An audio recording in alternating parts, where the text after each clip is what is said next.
Magandang araw po. Narito na po ang magiging lagay ng panahon ngayong araw ng Biyernes, January 5, 2024.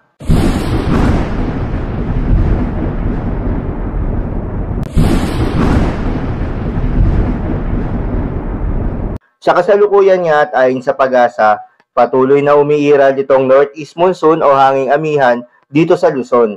Samantala itong easterlies o yung mainit na hangin galing sa karagatang Pasipiko ang patuloy naman na umiiral sa Visayas at Mindanao. Magandang balita naman dahil ayon sa pag-asa ay walang binabantayan na kumpol ng mga kaulapan o cloud cluster na posibleng maging low pressure area o bagyo na maaaring makaapekto o pumasok ng ating Philippine Area of Responsibility in the next 3 to 5 days. At para naman sa lagay ng panahon ngayong araw ng Biyernes dito sa Luzon, dahil pa rin sa epekto nitong northeast monsoon o hanging amihan, asahan na magiging makulimlim na may mga kasamang maihinang mga pag-ulan ang mararanasan sa bahagi ng Cagayan Valley, Apayao, Aurora, pati na rin sa bahagi ng Quezon. Para naman sa Bicol Region, asahan ang maulap na kalangitan na may kalat-kalat na mga pag-ulan, pagidlat at pagkulog dahil ito sa posibleng epekto ng shear line. Sa Metro Manila naman at nalalabing bahagi ng Luzon, asahan ang maliwalas na panahon lalo na sa umaga hanggang sa tanghali. Pero sa madaling araw at sa hapon at sa gabi, posible ang mga pag-ulan o yung mga isolated light rains o yung mga pag-ambon.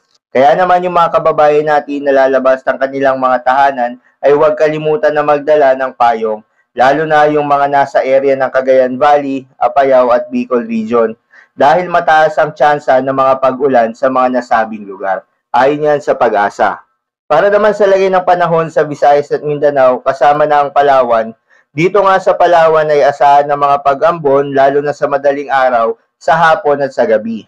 Dito naman sa Visayas at Mindanao, ayon sa pag-asa, ay walang malawakan na pag-ulan, kaya asahan sa umaga hanggang sa tanghali, magiging maliwalas ang panahon. Ngunit sa hapon at sa gabi, asahan pa rin ng mga pulupulong mga pag-ulan, pagidlat at paggulog, dulot yan ng mga localized thunderstorms. Para naman sa lagay ng mga dagat baybayin, ayon sa pag-asa ay may nakataas na gale warning sa mga seaboards ng Batanes, northern coast of Cagayan, kabilang na ang Babuyan Islands, Ilocos Norte at Ilocos Sur. Sa mga nabanggit na seaboards ay hindi pinapayagang pumalaot ang ating mga kababayang mangingisda, pati na rin yung may mga maliliit na sasakyang pandagat dahil inaasahan ng mga malalaki at matataas na mga pag-alon na posibleng umabot ng 4.5 meters ang wave height. So yun lamang po para sa lagay ng panahon ngayong araw ng Biyernes. Keep safe everyone.